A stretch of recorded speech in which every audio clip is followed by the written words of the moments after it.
अगर आपका data structure का एग्जाम है तो इस वीडियो को पूरा देखना, क्योंकि मैं इस वीडियो के अंदर आपको 4 डेज की स्ट्रेटेजी बताने वाला हूं किस तरीके से आप डेटा स्ट्रक्चर को कंप्लीट कर सकते हो। और ये स्ट्रेटेजी मैंने ये पिछले 8 साल के डेटा स्ट्रक्चर के पेपर एनालाइज करने के बाद बनाई है। डे 1 पे आपको स्टार्ट करना है ट्री। ट्री हमारा सबसे इंपॉर्टेंट यूनिट है और इसके अंदर से आपको स्टार्ट करना है बाइनरी ट्री से। आपको इसके अंदर इन ऑर्डर, प्री ऑर्डर या पोस्ट ऑर्डर जो है गिवन होता है, उससे आपको ट्री कंस्ट्रक्ट करना होता है। 8 बार पीवाईक्यू में आया है। फिर आता है हमारा बी ट्री। इसके अंदर इंसर्शन सबसे इंपॉर्टेंट है, डिलीशन कभी कभी आ जाता है तो आपको अच्छे से कर लेना है, ठीक है। फिर आता है हमारा एवीएल ट्री। एवीएल ट्री के अंदर आपको अच्छे से सारे के सारे रोटेशन पता होने चाहिए, आर आर एल एल सारे, ठीक है। फिर आता है हमारा थ्रेडेड बाइनरी ट्री। अगर ये आपके कॉन्सेप्ट हो जाती है तो आपको थ्रेडेड बाइनरी ट्री कर लेना है, क्योंकि ये थ्योरी में पूछा जाता है। डे 2 पर आपको स्टार्ट करना है ग्राफ्स को। काफी इंपॉर्टेंट यूनिट है जिसमें से बीएफएस एंड डीएफएस का एल्गोरिथम आपको अच्छे से आना चाहिए, ग्राफ ट्राइवर्सल है ये। और फिर आता है हमारा प्रिम्स एंड क्रुस्कल। प्रिम्स हमारा 9 बार आ चुका है, बहुत ही इजी एल्गोरिथम है दोनों की दोनों। और क्रुस्कल हमारा 6 बार आ चुका है, ये अच्छे से आपको कर लेना है। फिर आता है हमारा डिजगास्ट्रा। डिजगास्ट्रा में बहुत सारे लोगों को प्रॉब्लम होती है, मैंने यूट्यूब पे बहुत इजीली कराया हुआ है, वहां से आप देख लेना। 8 बार पीवाईक्यू में आया हुआ है, ठीक है। फिर आता है हमारा ग्राफ रिप्रेजेंटेशन की। ग्राफ को आप दो तरीके से रिप्रेजेंट करते हो, या तो आप एक्जेसी मैट्रिक्स से करते हो या फिर आप एक्जेसी लिस्ट से करते हो। और सच बताऊं तो आपका ट्री और ग्राफ से ही आपके पासिंग नंबर बन जाएंगे अगर पेपर अच्छा बना तो। डे 3 पर आपको स्टार्ट करनी है 3 चीजें, सर्चिंग, शॉर्टिंग एंड हैशिंग।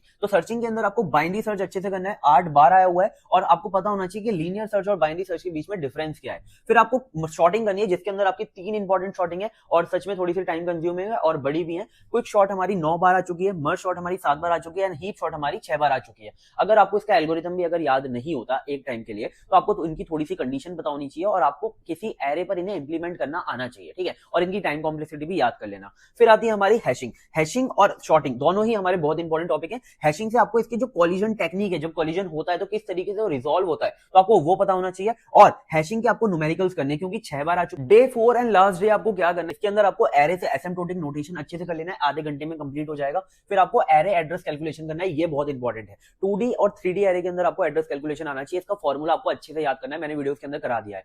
फिर आपको स्टार्ट करना है पॉलिनोमियल यूजिंग लिंक लिस्ट। कैसे रिप्रेजेंट करते हो एटलीस्ट थ्योरी पता होनी चाहिए। और डबली लिंक लिस्ट भी आपको अच्छे से करना है कि कैसे हमारा जो डबली लिंक लिस्ट है वो लीनियर लिंक लिस्ट से अच्छा है, ठीक है। फिर हमारा आता है infix to postfix using stack. तो ये न्यूमेरिकल बहुत ईजी है, आप एक न्यूमेरिकल करोगे आपको सब समझ में आ जाएगा, 8 बार आ चुका है, ठीक है। फिर आता है हमारा सर्कुलर क्यू। इसकी फुल एंड एम्प्टी कंडीशन अच्छे से आनी चाहिए, 7 बार आ चुकी है, ठीक है। फिर हमारा आता है लीस्ट इंपॉर्टेंट टॉपिक इस डे के अंदर, जो आपको करना है टावर ऑफ हेनोई, ठीक है। टावर ऑफ हेनोई के देखो एल्गोरिथम तो इंपॉर्टेंट है ये, बट उसके साथ साथ जो थ्योरी अगर आपको समझ में आ गई कि कैसे वो गेम चलता है तो आपका हो जाएगा, ठीक। आई नो ये टॉपिक बहुत ज्यादा हो गए हैं, बट मैं आपको बताता हूँ डेटा स्ट्रक्चर एक ऐसा सब्जेक्ट है जिसके पास ज्यादा क्रेडिट है, तो आपको कोशिश करनी है इसके अंदर ज्यादा मार्क्स लाने जिससे कि आपकी सीजीपीए इंक्रीज हो। तो आपको स्टार्ट वैसे ही करना है जैसे कि मैंने आपको बताया, इससे कि क्या होगा कि आपके जो टॉपिक्स हैं वो पहले अच्छे से हो जाएंगे, जो कि बहुत ज्यादा इंपॉर्टेंट है। और अगर कोई टॉपिक छूट भी जाता है तो वो टॉपिक छूटेगा जो कि लीस्ट इंपॉर्टेंट है। सारे टॉपिक्स को वन शॉट और मैंने कंप्लीट सिलेबस, पीवाईक्यू सॉल्यूशन सब